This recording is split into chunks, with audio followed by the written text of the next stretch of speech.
So hello everyone. In the today I'm going to talk about friction. तो पहले देखो friction होता क्या है, ठीक है। तो friction is nothing but the force that resist the relative motion between two object. मतलब अगर दो ऑब्जेक्ट के बीच में रिलेटिव मोशन होता है, रिलेटिव मोशन आपको पता है कि भाई एक ऑब्जेक्ट मूव कर रहा है, दूसरा ऑब्जेक्ट मूव कर रहा है, उन दोनों का बीच में जो रिलेटिव मोशन होगा, ठीक है, okay, motion of one body with respect to other body that is called relative motion. अगर दोनों ऑब्जेक्ट के बीच में रिलेटिव मोशन होता है, ठीक है, एक बॉडी दूसरे बॉडी के ऐसे ऊपर है, एक बॉडी दूसरे बॉडी के ऊपर है, अगर एक बॉडी के रेस्पेक्ट में दूसरा बॉडी का कोई रिलेटिव मोशन होता है तभी फ्रिक्शन ओकर होता है, ठीक है। और फ्रिक्शन ऐसा फोर्स है जब कोई बॉडी मूव कर रहा है, जब कोई बॉडी मूव कर रहा है तो उस बॉडी पे एक रेजिस्टिंग फोर्स एक्ट होगा। कौन सा फोर्स एक्ट होगा बच्चों? रेजिस्टिंग फोर्स एक्ट होगा, एक अपोजिंग फोर्स एक्ट होगा, वही फोर्स कहते हैं फ्रिक्शन फोर्स, ठीक है। अच्छा, what is the cause of friction? Cause of friction is molecular adhesion. Molecular adhesion means the force between friction force between molecule. जब मोलिकुल है, एक कंटेनर में मोलिकुल है, ठीक है, बहुत सारे मोलिकुल है, तो जब मोलिकुल्स मूव कर रहा है तो उन दोनों का बीच में, मोलिकुल्स का बीच में एक फोर्स होता है, तभी फ्रिक्शन फोर्स ऑकर होगा, ठीक है। और क्या होगा? Surface roughness. सरफेस जितना रफ होगा, देखो प्लेन सरफेस में तो अगर कोई सरफेस प्लेन होता है तो उधर कोई फ्रिक्शन काम नहीं करेगा, ठीक है, friction will not work there, क्योंकि प्लेन सरफेस में कोई फ्रिक्शन नहीं होगा, ठीक है। तो एक तो हो गया मोलिकुलर एडिशन, दूसरा हो गया फ्रिक्शन रफनेस। फ्रिक्शन जितना सरफेस जितना रफ होगा, फ्रिक्शन उतना ही ज्यादा होगा, ओके। एंड थर्ड क्या है? डिफॉर्मेशन, ठीक है, ओके। अच्छा, next is the factors affecting friction. तो कौन सा फैक्टर्स है जो फ्रिक्शन को अफेक्ट करेगा? देखो शेप है, शेप, डिजाइन। देखो बॉडी का देखो बॉडी का शेप अगर अलग अलग होगा तो उस बॉडी पे ना, बॉडी पे फ्रिक्शन भी अलग होगा, ठीक है। अच्छा, सरफेस एरिया इन कांटेक्ट, मान लो एक ऑब्जेक्ट इस सरफेस पे ऐसे और दूसरा ऑब्जेक्ट ऐसे है, कुछ ऐसे ऐसे है दूसरा ऑब्जेक्ट, तो इन दोनों का बीच में ना फ्रिक्शन सेम नहीं होगा, ठीक है। दोनों का बीच बीच में फ्रिक्शन सेम नहीं होगा। अगर मान लो कोई ऑब्जेक्ट ऐसे है, ऐसे रखा हुआ है, ठीक है, ऐसे रखा हुआ है, सेम ऑब्जेक्ट है, ऐसे रखा हुआ है, आप इसको मूव कर रहे हो, you are moving the object, you are moving the object, you are moving the object, तो देखो फ्रिक्शन एक नहीं होगा, फ्रिक्शन अलग अलग होगा, ठीक है। आप कैसे बॉडी को रख रहे हो, how you are putting the object, आप कैसे बॉडी को रखेंगे, उस हिसाब से फ्रिक्शन काम करेगा, ठीक है।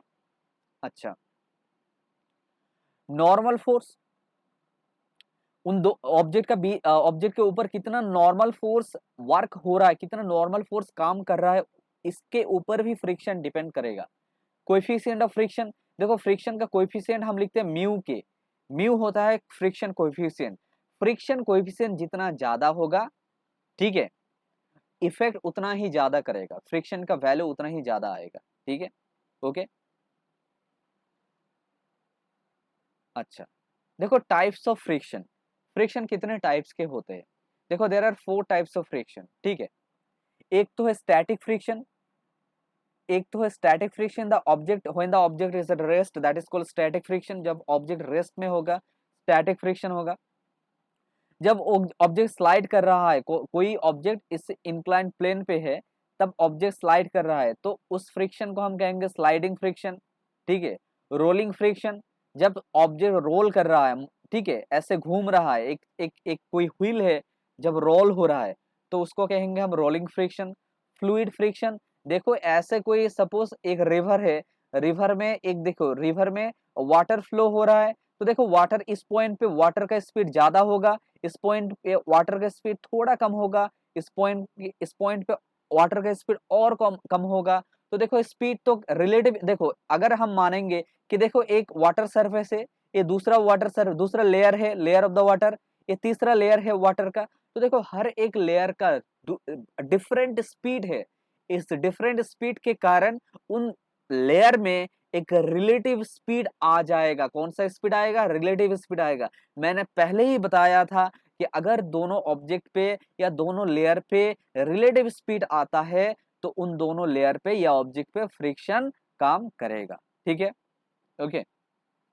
तो फ्रिक्शन जैसे मैंने बताया कि कितना टाइप्स का होता है। स्टैटिक फ्रिक्शन, जब कोई ऑब्जेक्ट रेस्ट पे है तो उस टाइम पे जो फ्रिक्शन काम कर रहा है उसको हम कहेंगे स्टैटिक फ्रिक्शन। स्लाइडिंग फ्रिक्शन, जब कोई ऑब्जेक्ट स्लाइड कर रहा है, एक इंक्लाइंड प्लेन पे है, जब ऑब्जेक्ट स्लाइड कर रहा है तो उसको कहेंगे हम स्लाइडिंग फ्रिक्शन। और रोलिंग फ्रिक्शन क्या है? जब ऑब्जेक्ट कोई एक ऑब्जेक्ट और व्हील एक घूम रहा है तो उसको कहेंगे हम रोलिंग फ्रिक्शन। और फ्लूइड फ्रिक्शन, जब कोई फ्लूइड मूव कर रहा है तो उस टाइम पे देखो फ्लूइड का ना बहुत सारा लेयर होगा, एक लेयर होगा, एक लेयर होगा, हर एक लेयर का स्पीड अलग अलग होगा, तो उसको हम कहेंगे, क्या कहेंगे? Fluid friction. ठीक है, फ्लूइड सिर्फ लिक्विड होगा इसका कोई मतलब नहीं, गैस भी हो सकता है। ठीक है, गैस फ्लो भी फ्लूइड फ्लो होता है। ओके, अच्छा। तो देखो हम बात करेंगे स्टैटिक फ्रिक्शन के बारे में। स्टैटिक फ्रिक्शन होता क्या है? ठीक है, स्टैटिक फ्रिक्शन होता है, मान लो एक ऑब्जेक्ट है, यहाँ पर कोई ऑब्जेक्ट है, व्हाट यू वांट, आप चाहते हो कि ऑब्जेक्ट को मूव कराना चाहते हो, आप मूव करना चाहते हो इस ऑब्जेक्ट को, तो आपको क्या करना पड़ेगा? फोर्स अप्लाई करना पड़ेगा। ठीक है, तो मूव करने से पहले ऑपोजिट डायरेक्शन पे देखो, जब आप मूव कराओगे ना तो क्या होगा? इस बॉडी कहेंगे नहीं भाई मुझे तो नहीं मूव करना है, तो body will try to remain at the previous condition और प्रीवियस पोजीशन। बॉडी क्या चाहेगा कि भाई हम पहले ही जितना जैसे कंडीशन में थे उस कंडीशन में हमें रहना होगा। ठीक है, रहना मतलब इनर्शिया के कारण होगा।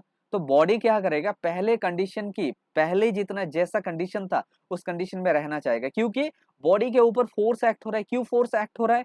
क्योंकि बॉडी कहाँ पर है? एक एक सरफेस पे है, कोई एक प्लेन पे है और सरफेस पे है। तो ए सरफेस क्या करेगा? एक काम करेगा। क्या काम करेगा? इस बॉडी को पीछे की तरफ इसको एक फोर्स अप्लाई करेगा, उस फोर्स को हम कहेंगे फ्रिक्शन फोर्स। ठीक है, जब जब इस बॉडी, जब तक ये बॉडी, देखो पहले तो आप फोर्स अप्लाई कर रहे हो, बॉडी नहीं मूव कर रहा है, फोर्स अप्लाई, फिर से आपने फोर्स बढ़ा दिया, बॉडी नहीं मूव कर रहा है, तो फोर्स बढ़ाते बढ़ाते एक टाइम आएगा जब बॉडी मूव करेगा। ठीक है, तो मूव करने से पहले जितना फोर्स अपोजिट डायरेक्शन में एक्ट हुआ उसी को हम कहेंगे स्टैटिक फ्रिक्शन। ठीक है, ओके, समझ में आया? तो स्टैटिक फ्रिक्शन समझ में आया आपको?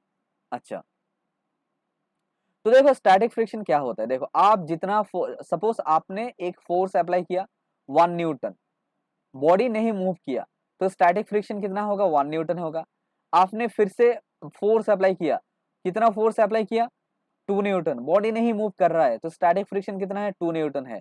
आपने फिर से फोर्स अप्लाई किया, बॉडी नहीं मूव कर रहा है, तो आपको स्टैटिक फ्रिक्शन कितना होगा? 3 न्यूटन होगा। तो ऐसे होता है स्टैटिक फ्रिक्शन। ओके, अभी देखो एक टर्म है लिमिटिंग फ्रिक्शन। देखो लिमिटिंग फ्रिक्शन होता क्या है? जैसे मैंने बताया कि भाई आप जब कोई बॉडी पे फोर्स अप्लाई कर रहे हो, when you are applying a force on a object, मान लो कि मैंने एक टेबल ले लिया इधर, I have taken a table here, table पे है, फोर्स अप्लाई अप्लाई फोर्स है, आपने कितना फोर्स अप्लाई किया? 1 न्यूटन। ठीक है, 1 न्यूटन फोर्स अप्लाई किया। कंडीशन, बॉडी का कंडीशन क्या है? सपोज बॉडी रेस्ट पे है। कैसे है? बॉडी रेस्ट पे है, तो फ्रिक्शन जो होगा वो फ्रिक्शन होगा स्टैटिक फ्रिक्शन। फ्रिक्शन फोर्स कितना होगा? फ्रिक्शन फोर्स होगा, आपने फोर्स अप्लाई किया कितना? अरे सोचो ना, एक बॉडी बॉडी के ऊपर आपने फोर्स अप्लाई किया, कौन सा, कितना फोर्स अप्लाई किया आपने? 1 न्यूटन फोर्स अप्लाई किया। And what is the condition of the body? Body move नहीं कर रहा है, तो अगर बॉडी नहीं मूव कर रहा है तो रेस्ट पे है।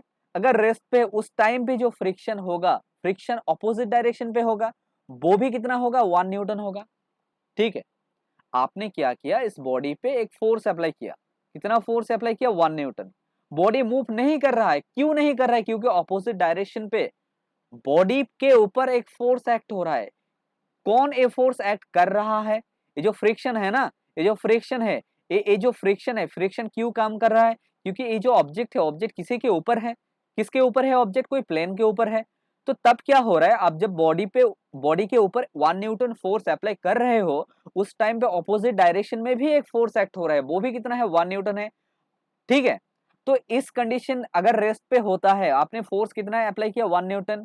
बॉडी के ऐसे कंडीशन में है, रेस्ट पे है, तो फ्रिक्शन फोर्स कितना होगा? 1 न्यूटन होगा। इसको कहेंगे हम स्टैटिक फ्रिक्शन। क्या, कौन सा फ्रिक्शन कहेंगे? Static friction. आपने फोर्स अप्लाई किया, सपोज मान लो 2 न्यूटन। कितना फोर्स अप्लाई किया? 2 न्यूटन। अभी भी बॉडी कौन सा कंडीशन पे है? रेस्ट पे है। ठीक है, तो आपको देखो कितना, कैसा कंडीशन पे है? रेस्ट पे है। तो फ्रिक्शन फोर्स कितना है? वो भी 2 न्यूटन है। तो ये भी कौन सा कंडीशन होगा? स्टैटिक फ्रिक्शन होगा। आपने जब 3 न्यूटन फोर्स अप्लाई किया, तभी क्या होगा? बॉडी तब भी नहीं मूव कर रहा है, तो फ्रिक्शन क्या होगा?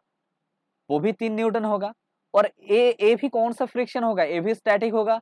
मान लो आप 4 न्यूटन फोर्स अप्लाई कर दिए हैं, तब क्या होगा? मोशन में है, तब बॉडी मूव कर रहा है। ठीक है, तो फ्रिक्शन फोर्स क्या होगा? फ्रिक्शन फोर्स अभी 4 न्यूटन नहीं होगा, 3 न्यूटन भी नहीं होगा। ठीक है, अब जब फ्रिक्शन का नाम आएगा, ये होगा काइनेटिक फ्रिक्शन। क्या, कौन सा फ्रिक्शन? Kinetic friction. इस फ्रिक्शन को कहेंगे हम काइनेटिक फ्रिक्शन। समझ में आया? देखो, आप जब फोर्स अप्लाई कर रहे हो, बॉडी मूव नहीं कर रहा है, वो स्टैटिक फ्रिक्शन है। देखो, अब जब 4 न्यूटन फोर्स आपने अप्लाई कर दिया, उस टाइम पे क्या होगा?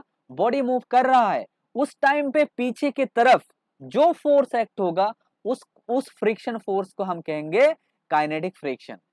ठीक है, और लिमिटिंग एक टर्म होता है, लिमिटिंग फ्रिक्शन।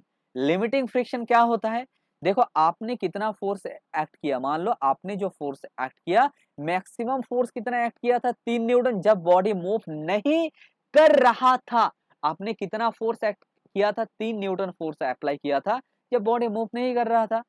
तो जब फ्रिक्शन का जब मैक्सिमम फोर्स इधर है, फ्रिक्शन का मैक्सिमम फोर्स कितना है? 3 न्यूटन है। देखो, 3 न्यूटन तक बॉडी मूव नहीं किया था, मान लो ना, सोचो ना, 3 न्यूटन तक बॉडी मूव नहीं किया, तो फ्रिक्शन फोर्स का मैक्सिमम वैल्यू कितना है? 3 न्यूटन। तो इसको कहेंगे हम लिमिटिंग फ्रिक्शन। क्या, कौन सा फ्रिक्शन? Limiting friction. इसको कहते हैं लिमिटिंग फ्रिक्शन। ठीक है, देखो, this is the part of static friction. Static friction का ही एक पार्ट है, लेकिन इसको कहेंगे हम limiting friction. So what is limiting friction? The maximum value of a friction. Maximum value of friction, जो फ्रिक्शन का मैक्सिमम वैल्यू होता है, उसी को हम कहेंगे लिमिटिंग फ्रिक्शन। ठीक है, ओके। और काइनेटिक फ्रिक्शन किसको कहते हैं? जब मैंने बताया ना आपको अभी कि भाई आप बॉडी पे एक फोर्स अप्लाई कर रहे हो, बॉडी पे आपने फोर्स अप्लाई किया, मान लो आपने बॉडी पे फोर्स अप्लाई किया 5 न्यूटन। ठीक है, आपने जो फोर्स अप्लाई किया बॉडी पे, वो कितना है? 5 न्यूटन है। ठीक है, लेकिन 5 न्यूटन ही इस बॉडी पे फोर्स अप्लाई हो रहा है नहीं, ऑपोजिट डायरेक्शन में तो एक फोर्स अप्लाई है ना, वो कितना है? वो है फ्रिक्शन फोर्स। ठीक है, तो जब देखो बॉडी जब मूव कर रहा है, उस टाइम पे ऑपोजिट डायरेक्शन पे जो फ्रिक्शन फोर्स एक्ट होगा, उसी को हम कहेंगे काइनेटिक फ्रिक्शन। समझ में आया? जब ये बॉडी मूव कर रहा है, उस टाइम पे, ठीक है, बॉडी के ऊपर ऑपोजिट डायरेक्शन पे जो फोर्स एक्ट हो रहा है, उसी को हम कहते हैं काइनेटिक फ्रिक्शन। ओके, समझ में आया?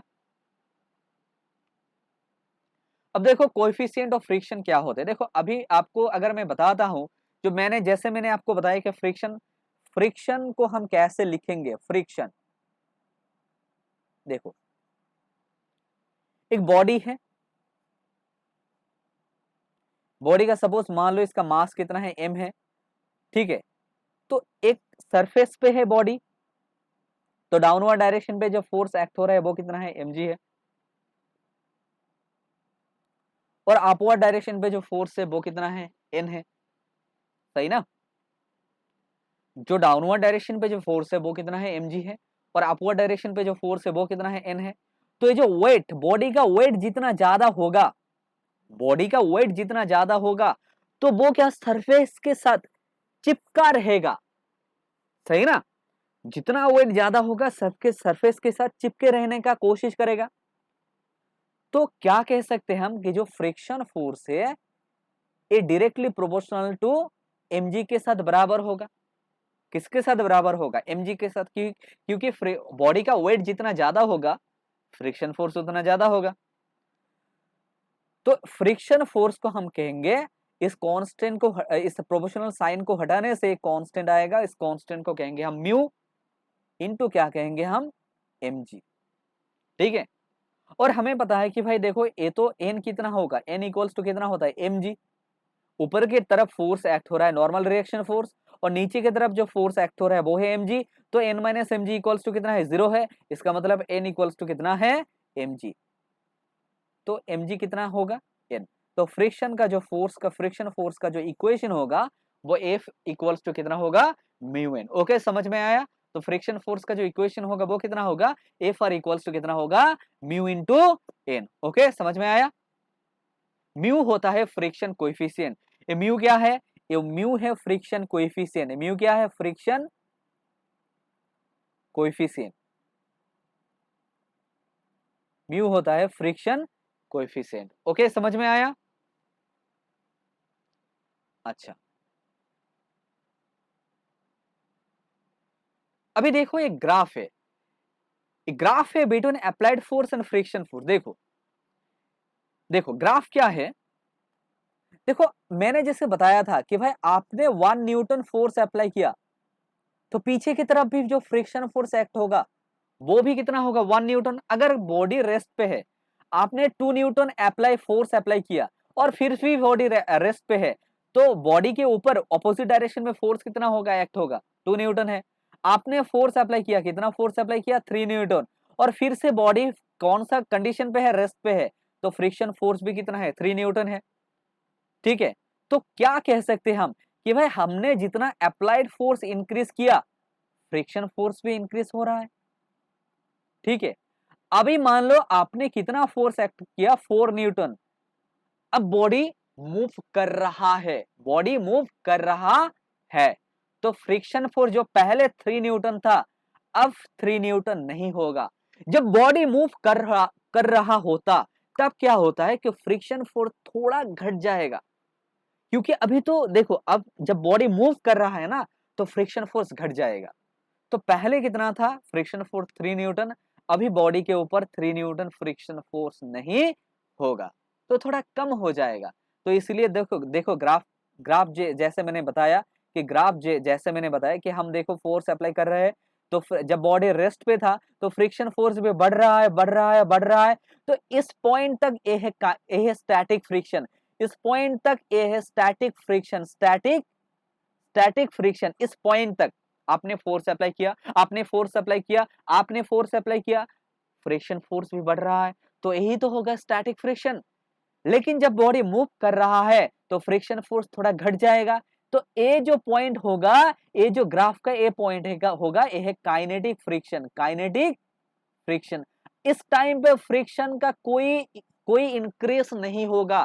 फ्रिक्शन क्या है, सपोज मान लो, सपोज अब फ्रिक्शन फोर्स डिक्रीज हो गया, लेकिन डिक्रीज होता नहीं जाएगा कि भाई डिक्रीज हो रहा है, डिक्रीज नहीं। फ्रिक्शन पहले सपोज मान लो आपने फोर्स अप्लाई किया था 1 न्यूटन, ठीक है, बॉडी नहीं मूव कर रहा था, स्टैटिक फ्रिक्शन क्या है, 1 न्यूटन।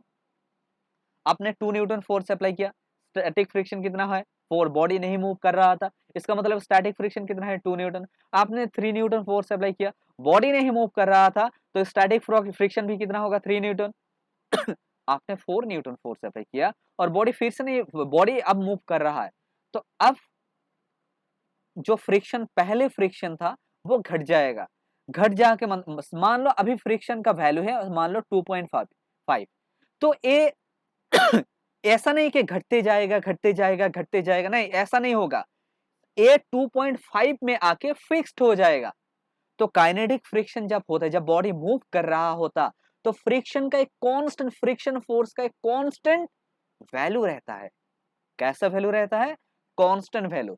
तो मैंने जैसे बताया कि आपने फोर्स अप्लाई किया, स्टैटिक फ्रिक्शन के अंडर फोर्स अप्लाई किया, स्टैटिक फ्रिक्शन भी बढ़ रहा था, जब बॉडी मूव करना शुरू किया तो फ्रिक्शन थोड़ा घट जाएगा, घट जाने के बाद फ्रिक्शन का जो फ्रिक्शन फोर्स का वैल्यू है वो कांस्टेंट हो जाएगा। तो ये जो कंडीशन है, एक ये जो कंडीशन है वो काइनेटिक फ्रिक्शन के लिए, और ये जो कंडीशन है ये है स्टैटिक फ्रिक्शन के लिए। ओके, समझ में आया? अभी देखो एंगल ऑफ फ्रिक्शन क्या है, देखो देखो एंगल ऑफ फ्रिक्शन क्या है, देखो। अच्छा, मान लो आपने फोर्स अप्लाई किया इस डायरेक्शन पे, आपने एक फोर्स अप्लाई किया इस डायरेक्शन पे, लेकिन बॉडी नहीं मूव कर रहा है, तो फ्रिक्शन फोर्स कौन सा डायरेक्शन में एक्ट हो रहा है? इस डायरेक्शन पे। ऑपोजिट डायरेक्शन पे फ्रिक्शन फोर्स एक्ट हो रहा है इस डायरेक्शन पे, ठीक है। तो फ्रिक्शन फोर्स का वैल्यू कितना है? एफ है। अच्छा, बॉडी के ऊपर कौन कौन सा फोर्स एक्ट हो रहा है डाउनवर्ड डायरेक्शन पे? तो mg फोर्स एक्ट हो रहा है। Due to this mg opposite में इस डायरेक्शन पे कौन सा फोर्स एक्ट होगा? नॉर्मल फोर्स एक्ट होगा। इस mg के कारण, इस mg के कारण ऑपोजिट डायरेक्शन में जो फोर्स एक्ट होगा वो है नॉर्मल फोर्स एक्ट होगा, ठीक है। तो देखो, अभी अगर मैं बोलता हूं कि देखो इस बॉडी के ऊपर कौन कितना फोर्स एक्ट हो रहा है, तो बॉडी के ऊपर there are two forces are acting on the body. एक फोर्स तो नॉर्मल रिएक्शन फोर्स है और दूसरा फोर्स तो फ्रिक्शन फोर्स है। समझ में आया? समझ में आया? एक फोर्स तो नॉर्मल रिएक्शन फोर्स है और बच्चों दूसरा जो फोर्स है वो है फ्रिक्शन फोर्स, ठीक है।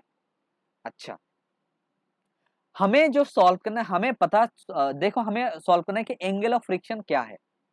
तो देखो मान लेता हूं, देखो अगर दो फोर्सेस होता है, दो फोर्स है, एक है नॉर्मल रिएक्शन फोर्स और है फ्रिक्शन फोर्स, तो इन दोनों का बीच का जो एक रिजल्टेंट फोर्स आएगा, तो रिजल्टेंट फोर्स कौन सा डायरेक्शन में होगा? इस डायरेक्शन में जो फोर्स होगा उसको कहेंगे हम रिजल्टेंट फोर्स। यही तो होगा, यही तो होगा रिजल्टेंट फोर्स। एक तो है नॉर्मल रिएक्शन फोर्स और दूसरा है फ्रिक्शन फोर्स, तो इन दोनों का बीच में जो एक फोर्स आएगा वही तो होगा रिजल्टेंट फोर्स, ठीक है। अच्छा, समझ में आया?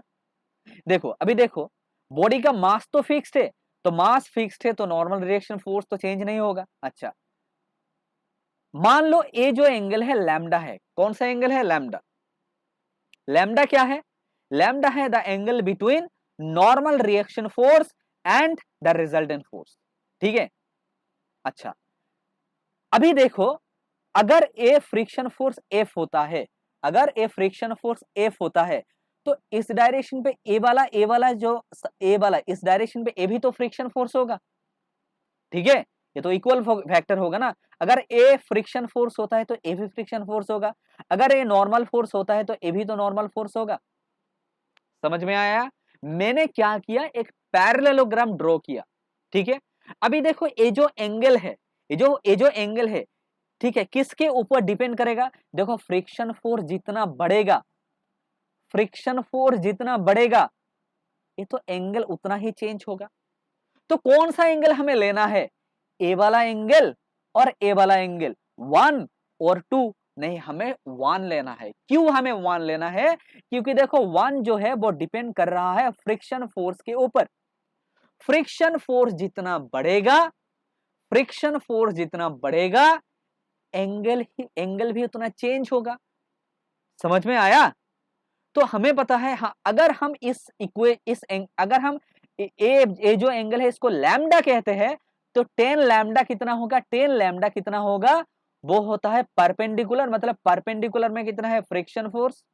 और बेस क्या है? बेस है नॉर्मल रिएक्शन फोर्स, ठीक है। बेस कितना होगा? बेस तो है नॉर्मल रिएक्शन फोर्स। तो जैसे मैंने बताया कि देखो ये जो फ्रिक्शन फोर्स के ऊपर ये एंगल डिपेंड कर रहेगा, तो कर रहा है। बढ़ाओ आप फ्रिक्शन फोर्स बढ़ाओ, ये एंगल भी चेंज होगा, ठीक है। अच्छा, तो हमने लिख दिया कि भाई टेन लैम्डा जो है वो कितना है? वो है एफ बाई एन। और हमें पता है जो फ्रिक्शन फोर्स, ये जो एफ होता है ये क्या होता है? म्यू एन होता है। तो बाई एन, तो एन और एन कैंसल्ड हो गया, और हमें लिखना होगा tan lambda equals to mu, that means lambda equals to tan inverse mu. यही होता है एंगल ऑफ फ्रिक्शन, ठीक है। समझ में आया?